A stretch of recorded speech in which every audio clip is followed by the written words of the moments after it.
Welcome to the deep dive. We're here to take a stack of sources, really dig into them, and give you the essentials, that competitive edge of being well-informed. And today, we're tackling something that sounds, well, pretty technical. Insulin resistance, or IR. Yeah, it does sound dense, but what our sources really hammer home is that IR isn't some, obscure disease. It's really the result of our everyday habits. Right. And arguably, it's one of the most critical points in metabolic health right now. Okay, so our mission today is pretty straightforward. We've got sources that explain IR with this fantastic, really sticky analogy. And then they give us 5 very practical, actionable lifestyle changes you can actually start doing, like today. Yeah, things you can really use. Exactly. Think of this as your shortcut. Yeah. We're turning a confusing medical term into a plan you can follow. Okay, so let's start with that foundation. That analogy you mentioned is really powerful for explaining what's going wrong. Let's hear it. Imagine your body's cells are like a house, and the energy your body runs on glucose or blood sugar, that's the fuel trying to get inside the house. Okay, house fuel. Makes sense. So how does the fuel get in? Insulin is the key. It's supposed to unlock the door that's the cell receptor to let the fuel in. Now, insulin resistance, that's when the lock, the receptor, gets kind of rusty and stiff. The key's there, but, it just doesn't fit or turn easily anymore. That's a great visual, a rusty lock. So what happens then? Does the body just give up trying to get the fuel in? Not at first. And this is where it gets interesting and kind of insidious. The first response isn't failure. It's actually more effort. More effort. Yeah, the pancreas, which makes the insulin key, it's still working fine. So it sees the door as an opening and it just starts making more keys, flooding the system with insulin. So like jamming more keys in the rusty lock, hoping one works, is that bad right away? I mean, if it gets the fuel in eventually. Well, yes, it is bad, even if it works for a while. That constant state of high insulin is called hyperinsulinemia. Okay. And that state itself causes problems. It's inflammatory, it actually tells your body to store more fat, and crucially, it wears out the pancreas over time. So it's like constantly redlining an engine. Exactly. That chronic overwork eventually exhausts the beta cells that make insulin. That's why IR isn't just a thing on its own, it's the necessary first step towards type 2 diabetes. Starts subtle, ends big. Okay, that completely reframes it. The goal isn't just managing blood sugar numbers, it's fixing the rusty lock itself, making the key work properly again. Precisely. Polishing the lock. So let's get into these 5 practical steps our sources suggest for doing that. Starting with habit 1, which sounds almost too simple, changing your meal sequence. Right. And this is often the easiest place to start because you don't have to change what you eat, just the order. How does that work? The sequence the sources recommend is start with vegetables, your fiber, then move on to protein meat, fish, tofu, whatever. And lastly, eat your carbohydrates, rice, bread, potatoes. Vegetables, protein, carbs. I get avoiding simple carbs, maybe. But what does eating the fiber and protein first actually do? Is it just about feeling full? It's more than just fullness, though that's part of it. It's actually a mechanical and hormonal thing. The fiber acts like a physical barrier, Okay. a real speed bump in your stomach. It slows down how fast your stomach empties, so when the carbs arrive later, their digestion is much slower. So you avoid that big, sudden rush of sugar into the bloodstream. Exactly. No massive spike means no massive demand for insulin. Plus, eating protein and fiber first triggers certain gut hormones like GLP-1. These actually signal satiety and help your body handle glucose better, even before the carbs hit. Wow, so you're prepping the system for a gentler ride, basically. You got it. And of course, pairing this order with smart choices helps even more. Switching from, say, white rice to brown rice or white bread to whole wheat. The complex carbs. Right, they have their own built-in fiber, which just makes the whole process smoother for your system. Okay, 2 big kitchen levers. Huh. Order and type of carbs. Yeah. Now, habit 2 takes us out of the kitchen. We hear a lot about cardio, but the sources really push strength training for IR. Why lifting weights over, say, going for a run?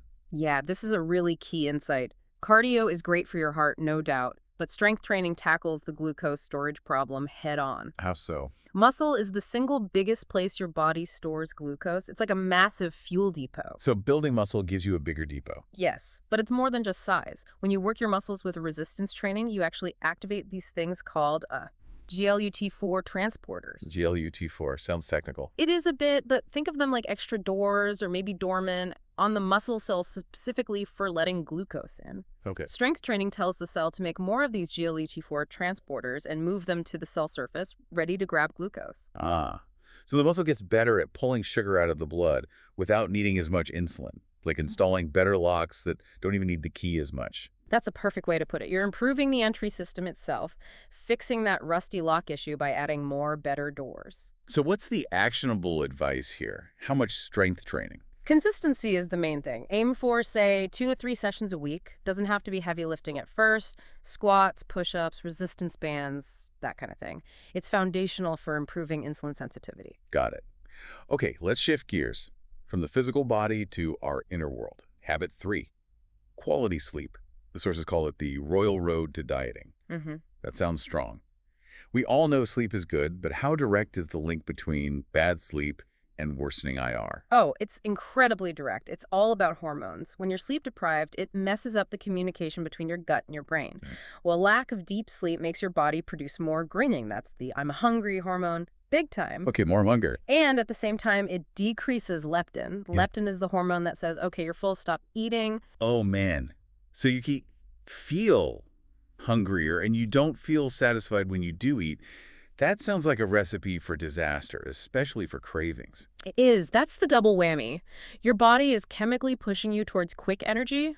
Fixes usually sugar and refined carbs because it didn't get the restorative energy from sleep. Which spikes your insulin. Makes the IR worse, makes you crave more sugar. It's a really vicious cycle. So getting 7 to 8 hours of quality deep sleep isn't just about feeling rested. It's actually a direct intervention for glucose control. Absolutely. It's non-negotiable if you're serious about tackling IR. You need to rebalance those hormones. That leads perfectly into habit 4, managing stress. We all kind of know stress is bad, but what's the actual biochemical link? How does feeling stressed physically raise blood sugar? It comes down to one main player, cortisol, the stress hormone. Right. When stress becomes chronic, not just a one-off deadline, but months of anxiety, pressure, even bad traffic commutes. Yeah, that low-grade hum of stress. Yeah. Exactly. Your body stays in this low-level fight-or-flight mode. And cortisol's job in that mode is to make sure you have energy ready for the perceived threat. Energy meaning? Sugar. You got it.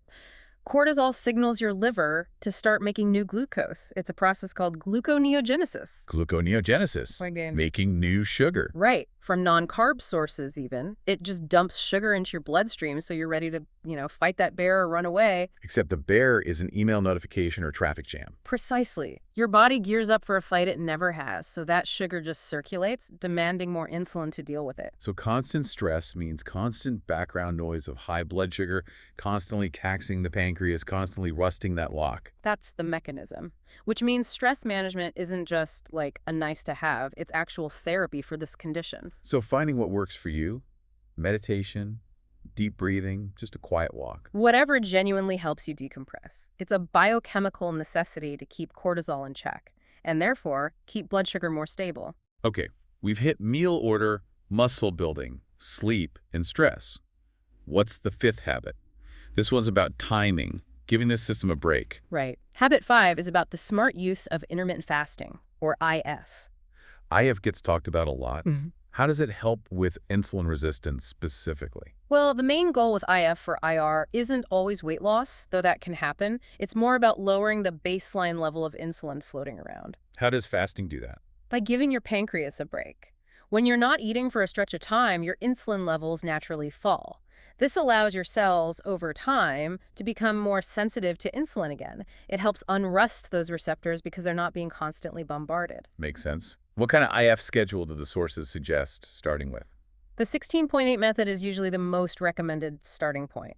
That means you eat all your food within an 8-hour window each day. Like noon to 8 p.m.? Yeah, for example. And then you fast for the remaining 16 hours. The key is the consistency of that eating window day after day. It helps stabilize your body's rhythms. But there's a big warning label here in the sources, right? Pushing fasting too hard can backfire. Absolutely, critical point. If fasting makes you feel overly stressed, super hungry, shaky, or just miserable, your body reads that as a major stressor. And what happens when you're stressed? Cortisol goes up, blood sugar goes up. Exactly. It can completely negate the benefits. So the advice is always, approach IF gently, start slow, Maybe just push breakfast back an hour at first. Listen to your body. And definitely, if you have any existing health issues, talk to a doctor before starting. Okay, that's really important context. Don't make the fix become another stressor. Ah. Right, let's quickly recap these 5 habits, maybe focusing on how each one helps fix that rusty lock. Okay, so number 1, meal sequencing that slows the glucose flood entering the system. Right. 2, strength training builds the glucose depot and activates those GLUT4 dormant. Better doors. 3, quality sleep stops the hormonal hijack that drives sugar craving. 4, stress reduction prevents the liver from unnecessarily dumping sugar into your blood. And 5, consistent eating intervals, like with IF, gives the pancreas and cell receptors a needed rest to regain sensitivity. Perfect summary. So the big question everyone listening probably has now, if I start doing these things, how long does it take to actually see results? When does the lock start getting less rusty? That's always the million-dollar question, isn't it? And results definitely vary from person to person. Sure. But the sources give a pretty encouraging general timeline with consistent effort, and consistency really is the magic word here. Okay. You could start seeing clear improvement in about 2 to 3 months. 2 to 3 months. What does clear improvement look like? How would you know? Often it shows up in blood tests, like your HbA1c level. That test measures your average blood sugar over the past 3 months or so. So you're basically waiting for the body to reflect the changes, like the older blood cells that saw the bad times need to cycle out. That's a great way to think about it. You're establishing a new baseline. And consistency doesn't mean being absolutely perfect every single day. It means these habits become your general pattern over that 2 to 3 month horizon. That feels achievable. Okay, this has been incredibly helpful. We've gone from this confusing term, insulin resistance, to a really clear 5-point maintenance plan for the body. And I loved uncovering those aha moments, like the GLUT4 transporters, or how sleep directly makes you crave junk food. Yeah, understanding the why makes it less about just following rules and more about, optimizing your own system. Totally. Performance and efficiency, not just restriction. So we'll leave you with this final thought to chew on. If doing all 5 habits starting tomorrow feels like too much, Which it might. That's okay. right, then which single small change offers you the biggest bang for your buck right now? What's the one thing you could start today or this week? Maybe it's just changing the order you eat dinner tonight. Or adding 2 days of squats. What's the one part of that rusty lock you can start polishing today that could make the biggest difference down the line? A perfect question to ponder. Thank you so much for walking us through all that. My pleasure. And thanks to you for tuning in. We hope you'll think about which area you want to tackle first.